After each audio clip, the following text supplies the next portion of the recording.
क्या आपकी भी सैलरी आते ही गायब हो जाती है? मॉल में कोई चीज़ पसंद आ जाए तो खरीद भी लो और फिर घर आके गिल्ट होता है? दोस्तों के साथ ट्रिप प्लान बने और आप बोले भाई इस मंथ थोड़ा टाइट है। अगर इन सब सवालों का जवाब हाँ है तो आज का वीडियो आपके लिए है। आज मैं आपको 3 ऐसे तरीके बताऊंगा जिससे आप बिना प्रेशर, बिना गिल्ट और बिना सैक्रिफाइस के पैसे सेव कर पाओ। नॉर्मली सेविंग का एक रूल होता है 50-30-20।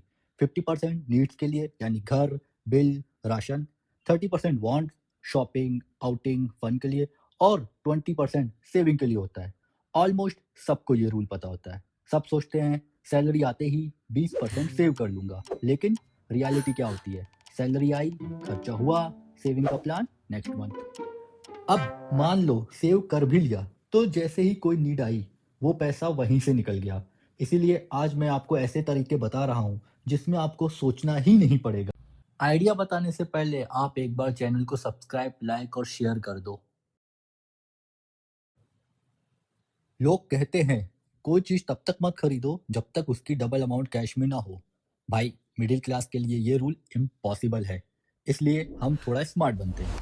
आज आपने जितना खर्च किया उतना ही आज सेव भी करो। फॉर एग्जाम्पल, अगर आपने आज चाय और फूड में 200 रुपये उड़ाए हैं तो शाम को जाके 200 रुपये सेव कर लो। शूज लिए 3,000 के, घर आके 3,000 सेव।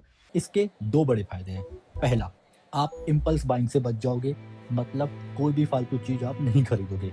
और दूसरा, अगर आपने खरीद भी लिया तो आप गिल्ट से बच जाओगे क्योंकि आपने सेम अमाउंट सेव भी कर लिया है।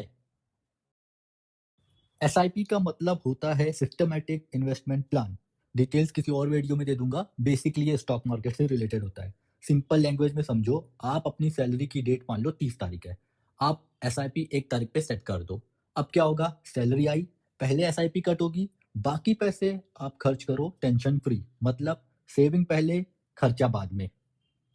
एक फैक्ट बताता हूँ, लॉन्ग टर्म में इक्विटी एसआईपी का एवरेज रिटर्न 10 से 12% ईयरली होता है। हाँ, थोड़ा बहुत ऊपर नीचे होता रहता है।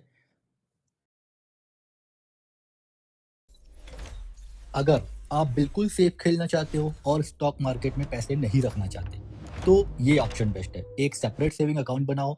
उस पे ना डेबिट कार्ड हो, ना यूपीआई, ना कोई बैंकिंग ऐप। बस सैलरी आते ही एक ऑटो ट्रांसफर सेट कर दो। पैसा जाएगा लेकिन निकलेगा नहीं। साइकोलॉजी सिंपल है।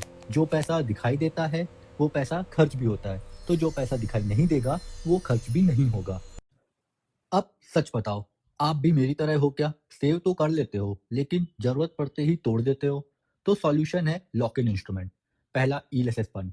3 साल का लॉक इन होता है। इसमें पैसे चाह के भी नहीं निकाल पाओगे। इक्विटी में इन्वेस्ट होता है। एग्जाम्पल, आपकी सैलरी मान लो 1 लाख रुपए है। आपने मंथली एसआईपी 20,000 रुपए की कर दी। 3 साल में आप 7,20,000 रुपए सेव कर लोगे। अगर एवरेज रिटर्न 12% भी मिला तो वैल्यू और ज्यादा हो सकती है। अगर मार्केट नहीं चाहते तो रिकरिंग डिपॉजिट यूज करो। फिक्स लॉक्ड इन के साथ, ऑटो डेबिट, बीच में विड्रॉवल अलाउड नहीं। अगर आप इन तरीकों को फॉलो करोगे तो आप सेव भी कर पाओगे और अपनी जिंदगी भी इंजॉय कर पाओगे। अगर वीडियो पसंद आई हो तो लाइक करो, शेयर करो और कमेंट में बताओ आप कौन सा मेथड फॉलो करने वाले हो।